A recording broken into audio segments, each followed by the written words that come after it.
This is no way supposed to be a professional video or anything like that. I've got a little shitty light, I've got my iPhone and a little DJI mic.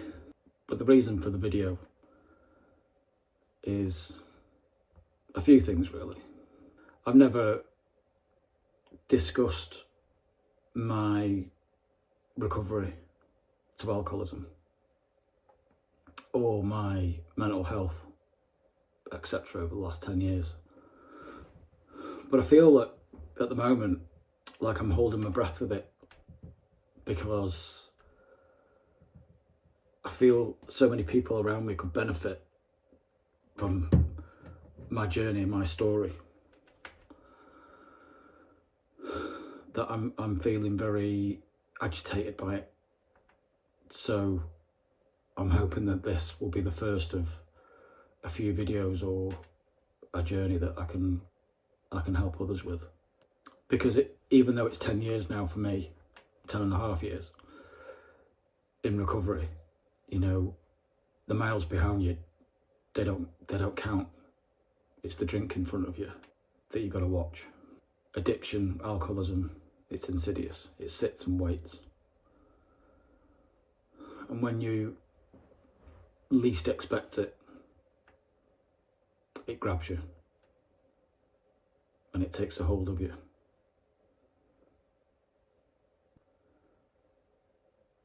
And it never lets go.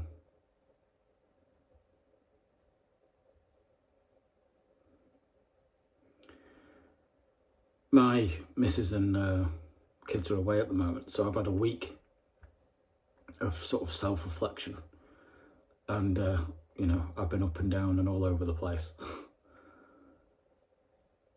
But tonight, you know, I forced myself to go out, and I think it's the first night I've been out in 10 years on my own.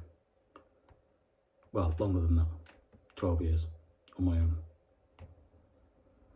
And when I was out, I was called over by a friend. So he's in recovery as well. So I went over to see him.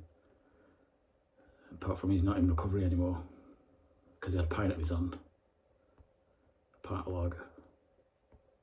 And I was shocked. Wow.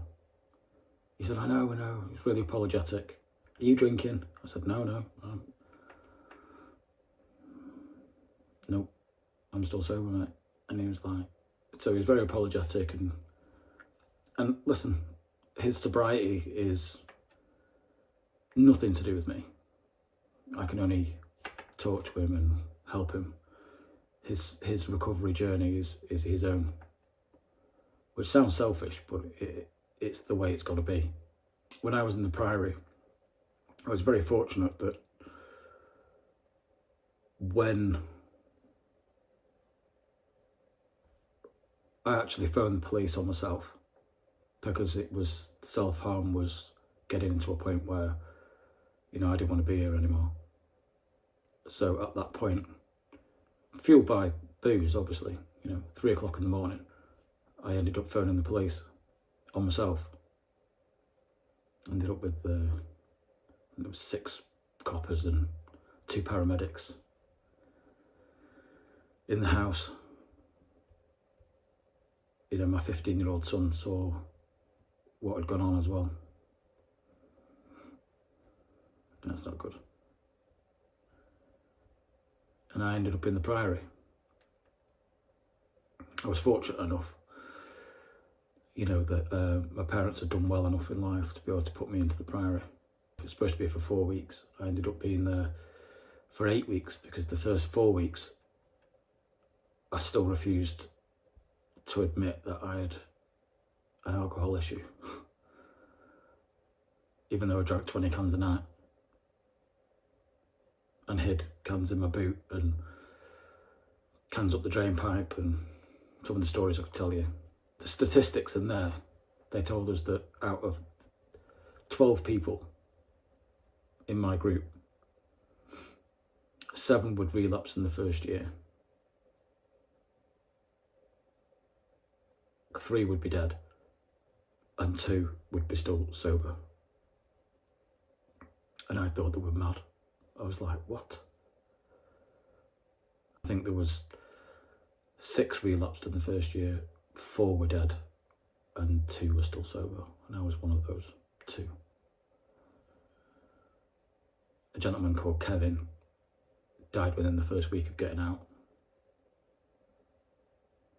His vice was vodka, and he drank himself to death. The most upsetting thing about that was he cried with me and the group on numerous occasions the week that he was going out. That's how serious alcoholism is and addiction is.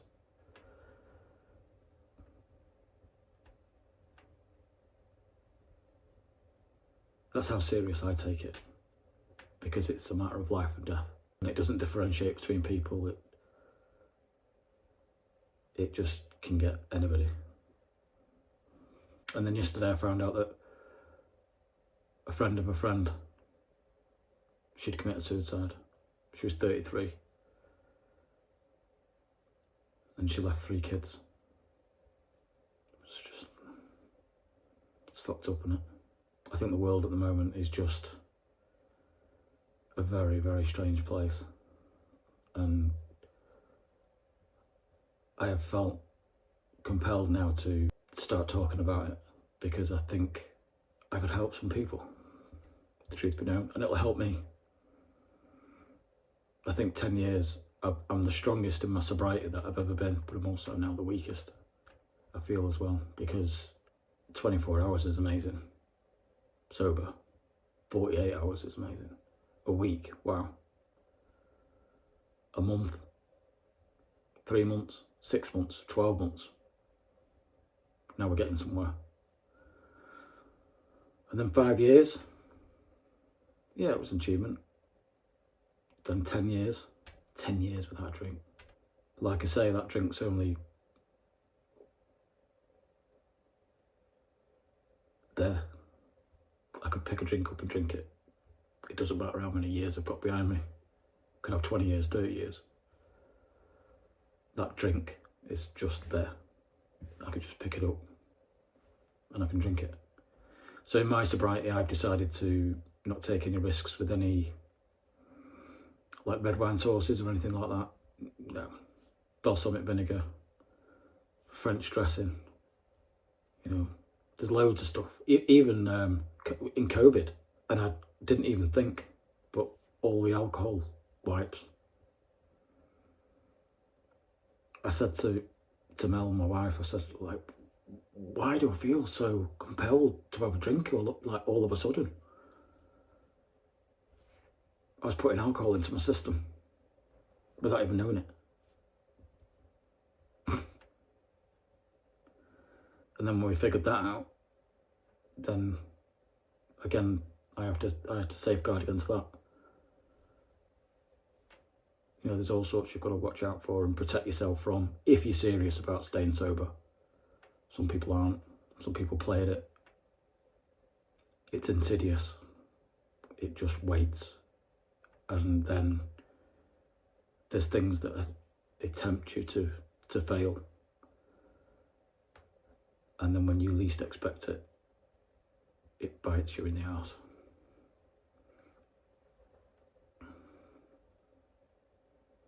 And at the moment, I'm strong. I am strong. I would never pick a drink up again. But everything in my day was about how I was going to get my fix at 7 o'clock at night. And then I probably wouldn't stop till 2, 3 in the morning. Then I get up and go to work like nothing had happened. But you know, you do that over 10 and 15 years. It starts to catch up with you. I hid it everywhere, you know, in the end. I was hiding up drain pipes. That's a clever one. The best one, though, was by Kevin.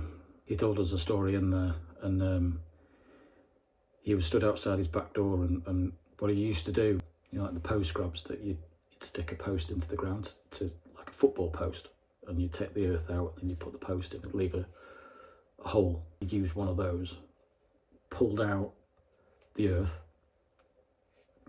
and then his vodka bottle, he stuck it into the ground, and then with the grass that had come off the top, he put that on the top and then stuck his straw straight through. And when he was having a smoke outside the back door, he would kneel down and drink his vodka from the earth. And of course that was hilarious, but that is insane. Another guy had hid his in the loft, a big barrel, and he'd filled his barrel full of vodka. It was probably a small keg, let's say, but he put the pipework from the barrel to the wardrobe in his jacket pocket. And every time he used to go upstairs, he needed a wee a lot. So every time he used to go upstairs, he'd go into his jacket pocket and open a valve and he'd have a drink.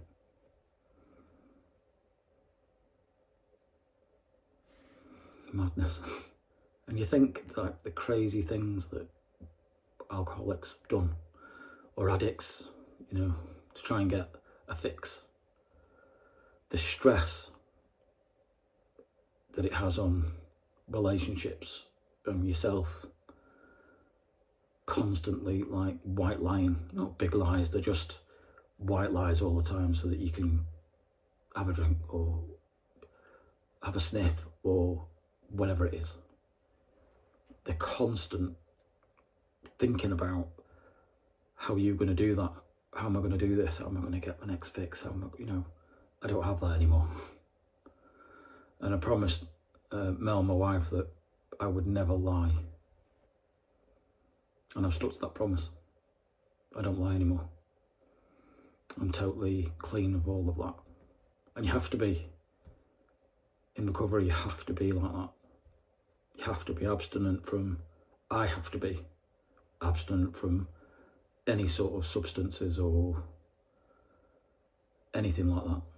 I don't gamble with horses. I don't put a bet on. I don't do a scratch card because I know what I'm like.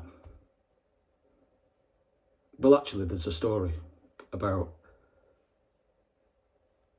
the Grand National was on and my kids had come round and my son was there and he said, "Go on, Dad, what horses are you going to put on?" I said, "I can't, can I?" He said, "Oh, you can put a tenner on." I said, "No, I'm not gambling. I'm not, you know." So he said, "Right, well, pick a horse anyway and I'll put a tenner on." I said, "Yeah, but then I'm betting through you." I said, "Anyway, right, I'll pick a horse, you whatever." So I picked a horse, right, I can't remember what it was now. So it won. So the tenner then became 120 quid. And then the process starts. The grandiosity starts. And that's how it starts.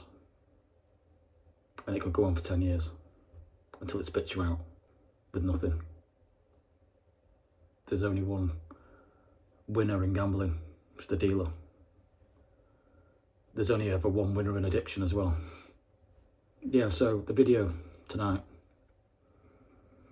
I don't know why, I just felt compelled to do it. I think it's helped me just talk things through. I think seeing a friend tonight, suddenly you can get complacent, you know, within yourself. You don't always work the program. Well, I don't work a 12-step program anyway. I think I do my 12-step program within everything that I do in the day anyway. Resentments, and if we have an argument or a disagreement, you know, I'll be the first one to say I'm sorry. No ego. Can't have any of that. You know, you've got to get rid of all that. And that's difficult. It's difficult to learn. You know, when you stop drinking, they said to me it'd take 10 years, and I just thought they were balmy. I didn't even think it would take a year. I didn't think it'd take a couple of weeks, to be honest. But yeah, it's taken 10 years to get over probably my brain repairing itself to where it used to be. And the thing is the emotions that you get back from not having a drink and having to deal with emotions without having a drink, because us alcoholics, us addicts, we drink and use on everything. If it's a wedding, we'll have a drink. If it's a funeral, we'll have a drink. If we're upset, we'll have a drink. If we're happy, we'll have a drink. So when you first hit sobriety, there'll be something along the way, all you know, throughout your recovery that you've never experienced before without having a drink. And that is strange. You know, because you probably won't have experienced. I'm 47 now, and I've probably not experienced things that I was experiencing when I was 37 than when I was 17. Because then I got into 18, 19, you know, then I started drinking. So yeah, you go through the motions. You'll go through them. They're difficult. You'll feel things that and you'll go through things that you've never experienced without having a drink. Funerals, weddings, christenings. It's tough, man. It's really tough. But you have to take it day by day, you know. People say, how'd you do that? Well, you just look at that day and don't have a drink just for that day. And then when you get up in the morning and you feel great because you've not had a drink the day before, you just do it for that day again. If you have to do it just for that afternoon, then that's what you do. If you just have to do it for that night, then that's what you do. No matter what, you have to find something to do to just not have that drink. For a lot of people, that's AA, which is great. I did a lot of AA. I did it twice a day. I did it in the morning and I did it in the evening. Well, I think it was the afternoon and then the evenings, like twice a day, every day. As many AA meetings as I could go to. I was really lucky, like work let me have time off, and I work for a family-run business, so I was really lucky. It's not easy for people to do that, but every single night there's an AA meeting that you can go to. And they're difficult to go to first as well, but you've just got to get in there. It got places I was going started getting really religious and very cultish, which I just didn't like. I'm sure everywhere's not the same, but for me, I just decided that I'd do it on my own. I'd do my thing, and my thing was photography. So I would take pictures and pictures and pictures of people every single night and then edit them. I became really good at photography. I'm not great at editing still, but I get by. But every single night I would edit, take pictures. And then now I haven't really done any photography of that fashion sort of stuff for about 3 years. It's all product photography now with the brand that I own. Where alcohol's concerned, I'm all right. I have major issues with mental health, and they'll be forever ongoing. Different tablets for this, different tablets for that. You know, not been able to sleep. What time is it now? It's 1 o'clock now. And then at the moment I'm going through an ADHD assessment, because over the past 10 years a lot more has come around about ADHD, and I was diagnosed with bipolar, but I actually think I've got ADHD, or maybe ADD. I know they're all just labels. They are all just labels, but what they do help you do is label what you've got so that you can try and sort it out or manage the situation the best you can. Because I can say, well, I've got ADHD now, and if I look at ADHD in older men, oh my God, I tick every box. Every box. But if I look at bipolar, which I'm diagnosed with, I just don't relate to it whatsoever. So I know they're all very closely linked, but I think if you figure out where you're at, you can manage it.